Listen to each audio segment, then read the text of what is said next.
안녕하십니까. 스피츠가 스펙을 이긴다의 저자 국미정입니다. 오늘은 이계진 아나운서의 에세이 남자도 가끔은 옛사랑이 그립다 9번째 낭독 시간입니다. 읽어드릴게요.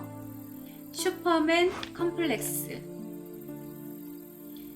내가 진짜 스타라는 인기 TV 프로그램이 있었다.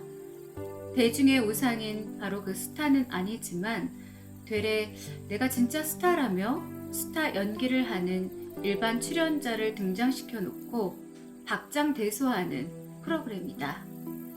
간혹 흡사하다는 말이 나올 정도로 원래 모델인 스타의 뺨을 치기는 하지만 결국 그는 어설픈 보통 사람임을 드러내고 만다.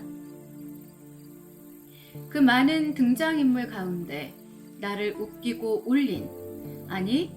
올린 것까지야 아니지만 나를 슬프게 했던 아마추어 광대가 있었다. 슈퍼맨을 닮았다고 나왔던 사람이 있었다. 그 사람은 도넛 가게를 하는 청년이었다. 동네 아주머니들이 나가보라고 해서 떠밀려 나왔다는데 꼭 그렇지만도 않은 듯 했다. 간단한 인터뷰가 끝나자 그럴듯한 슈퍼맨 복장을 갖추고 우리의 가짜 슈퍼맨은 진짜 슈퍼맨 흉내를 내기 시작했다. 그야말로 팬티를 입고 타이츠를 입는 보통 사람과는 달리 타이츠를 먼저 입고 팬티를 입은 이상한 차림이었다. 슈퍼맨은 그렇다나? 슈퍼맨의 근무처는 정말로 동네 슈퍼마켓이었다. 꾸벅꾸벅 졸고 있는 슈퍼맨에게 드디어 전화가 걸려왔다.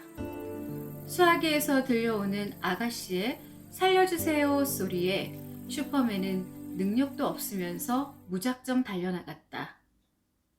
그는 이제 피할 수 없는 슈퍼맨이 됐기 때문에 수평으로 슝슝 날아다니고 고층에서 뛰어내리며 멋진 폼으로 임무를 수행해야 했다. 모두들 그를 슈퍼맨이라고 하므로. 그러나 현실은 그렇지 못했다. 그는 날 수 없으면서도 날아다니는 흉내를 내야 했고 한 길 정도도 겨우 뛰어내릴까 말까 한 능력으로 고층에서 뛰어내려야 했다. 결과는 뻔하게도 망신이었다. 연출자의 지시대로 리어카에 판자를 깔고 멋지게 엎드려 수평으로 날아가는 흉내를 냈지만 웃음거리에 지나지 않았다. 다시 옥상에서 호기 좋게 뛰어내려 봤지만 무정한 콘크리트 바닥에 떨어져 납작한 베니어합한 슈퍼맨이 되니 그 위로 무심한 아이들이 자전거를 타고 지나갔고 뒤이어 환경 미화원들이 슈퍼맨의 판자형 시체를 청소차 위로 집어던진 후 손을 탁탁 털고 가버렸다. 쇼는 그렇게 꾸며져 있었다. 서글펐다. 그 슈퍼맨의 모습이 마치 능력도 없으면서 슈퍼맨처럼 살아야 하는 이 시대 남자들의 모습 같아 나는 서글펐다. 우리는 그런 평범한 도넛 가게 주인에 불과한데도 슈퍼맨의 능력을 기대하는 주변 사람들의 기대에 떠밀려 오늘도 리어카 위에 엎드려 어릿광대의 몸짓을 하고 있으며 1층 옥상에서, 2층 옥상에서, 아니 가끔 60층 옥상에서 붉은 망토를 휘날리며 벌벌 떨고 서 있는지도 모른다. 고공이 너무나 무서운 것이다. 가정에서는 능력 있는 한 가장으로서 그 임무와 책임을 다해야 한다. 집을 가져야 하고 차를 가질 수 있어야 하며 식구들을 잘 먹이고 입혀야 한다. 그리고 식구들과는 일에 너무 매달리지 말고 대화라는 걸 많이 해야 한다지.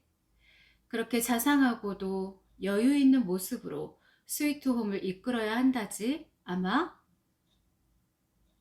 아버지, 아니 아빠로서도 최상의 모습을 실현해야 한다. 민주가정의 기초훈련도 제대로 못 받고 자랐지만 민주적 아빠가 돼서 서양식 사고방식으로 자녀를 양육하고 교육시켜야 한다. 백만장자의 구매력을 기대하는 아이들에게 실망을 주지 말아야 하며 람보의 파괴적 해결 능력과 맥가이버의 만능적 기질을 기대하는 아이들에게 너무 무기력하고 무능력하고 무능해 보이지 말아야 하는데 현실은 그렇지 못하다. 남편으로서도 마찬가지다.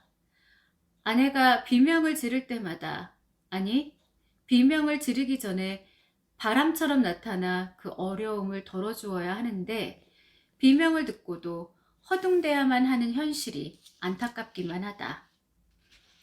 호화롭고 사치스런 안방극장 드라마에 나오는 멋진 주인공들을 익숙하게 보아온 아내들의 눈앞에 지친 모습으로 꾀지지하게 들어오는 가짜 슈퍼맨들의 모습은 얼마나 실망스러울까. 그런 우리들에게 언제나 편안하고 포근하게 지친 날개를 잡고 쉴 수 있는 곳은 이 세상에 정말로 없다는 생각이 들지도 모를 일이다. 불쌍한 도시의 사냥꾼들. 돌도끼 하나를 들고 하루 종일 뛰어다니다가 어둑해서야 겨우 잡은 한 마리의 토끼를 들고 돌아온 나그네의 모습. 그것이 우리 남자들의 표준 자화상은 아닐지 모르겠다.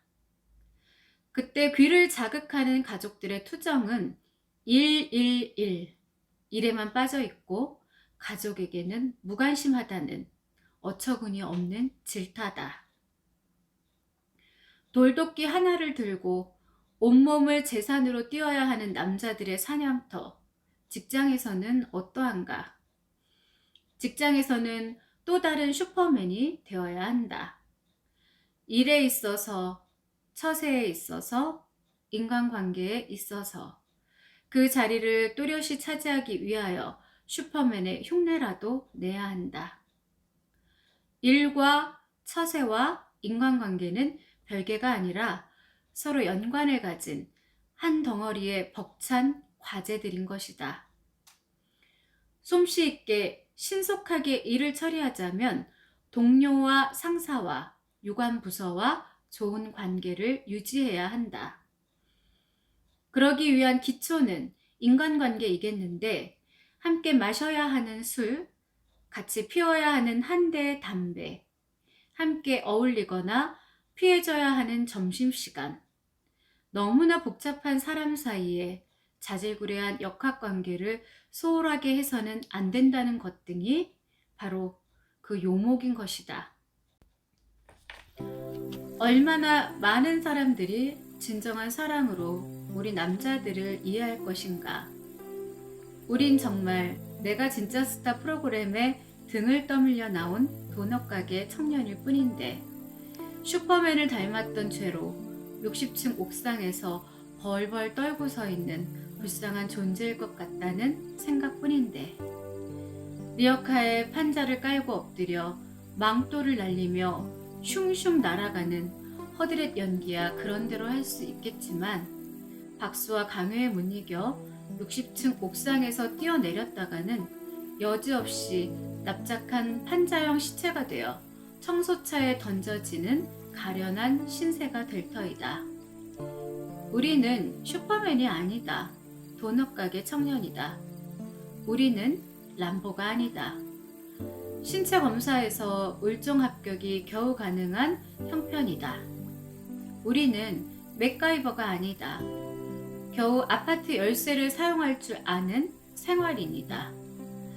스타가 되고 싶은 꿈이야 있지만 내가 진짜 그 스타일 수는 없는 아마추어 광대로 행복한 것이다. 우리 주변의 관객들은 그걸 자주 잊어버리는 모양이다.